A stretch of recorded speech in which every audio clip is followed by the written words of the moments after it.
രാവിലെ നേരത്തെ കാലത്ത് എണീറ്റിട്ടുണ്ട്. പക്ഷേ എണീറ്റപ്പോൾ തന്നെ വലിയ സുഖമില്ലായിരുന്നു കേട്ടോ. ഞാൻ വിചാരിച്ചു അമ്മ പോവാണല്ലോ, അമ്മ വീട്ടിലുണ്ടാവില്ലല്ലോ, പണി മൊത്തം ഞാൻ എടുക്കണമല്ലോ എന്ന് വിചാരിച്ചിട്ടായിരിക്കുന്നു. എന്തായാലും വീട്ടിൽ ഞാൻ അടിച്ചു വാരിയിട്ടുണ്ട്. പിന്നെ മുകളിൽ നിന്ന് ഒരു അശരീരി വന്നു, വേഗം പണി തീർത്തോ എന്നുള്ളത്. അപ്പോൾ എനിക്കും തോന്നി വേഗം പണി തീർക്കുന്നതായിരിക്കും നല്ലത്. അപ്പോൾ വേഗം ചായ കാച്ചി, ഉപ്പുമാവും പഴമായിരുന്നു. അപ്പോൾ എനിക്ക് കഴിക്കാൻ വലിയ താല്പര്യമില്ല, വലിയ മൂഡില്ലായിരുന്നു ഭക്ഷണം കഴിക്കാൻ വേണ്ടിയിട്ട്. അപ്പോൾ വേഗം ചോറിനുള്ള വെള്ളവും വെച്ചു, വേഗം അലക്കി കേട്ടോ. അലക്കി കഴിഞ്ഞ് ഒന്ന് മേല് കഴുകി, ചോറിനുള്ളത് അരി എടുത്തിട്ടുണ്ട്, കറി വേഗം വെച്ച് അതിൻ്റെ കൂടെ സോയാബീൻ ഉണ്ടാക്കി.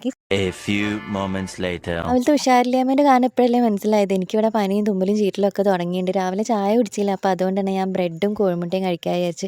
എന്ത് വയ്യായി വന്നിട്ടുണ്ടെങ്കിൽ നമ്മൾ പ്രോട്ടീൻ മുടക്കാൻ വേണ്ടിയിട്ട് പാടില്ല. അതിന് ശേഷം കിടന്ന് പോയടാ. പിന്നെ ഉച്ചയ്ക്ക് എണീറ്റ് ചോറിന് ഇത്രയും സാധനം എടുത്ത്, വായിക്ക് വലിയ രുചിയില്ല, പക്ഷേ തുമ്മാനും ചീറ്റാനുള്ള ആരോഗ്യം വേണമല്ലോ. അപ്പോൾ അതുകൊണ്ട് അത് ഫുള്ള് കഴിച്ച്, പിന്നെ ഉണക്കിയ തുണിയൊക്കെ എടുത്ത് വെച്ചിട്ടാണ്. ചായക്ക് ഞാനിവിടെ മോൾക്കിസ്റ്റ് ബിസ്ക്കറ്റ് എടുത്ത് അത് കഴിക്കുമ്പോൾ അമ്മ പത്തിരി കൊണ്ടുവന്നിട്ടുണ്ടായിരുന്നു, അതും കഴിച്ചു. പിന്നെ രാവിലത്തെ ഉപ്പുമാവിന് വിഷമം തോന്നേണ്ട വെച്ചാൽ അതും കഴിച്ചിട്ടാണ്.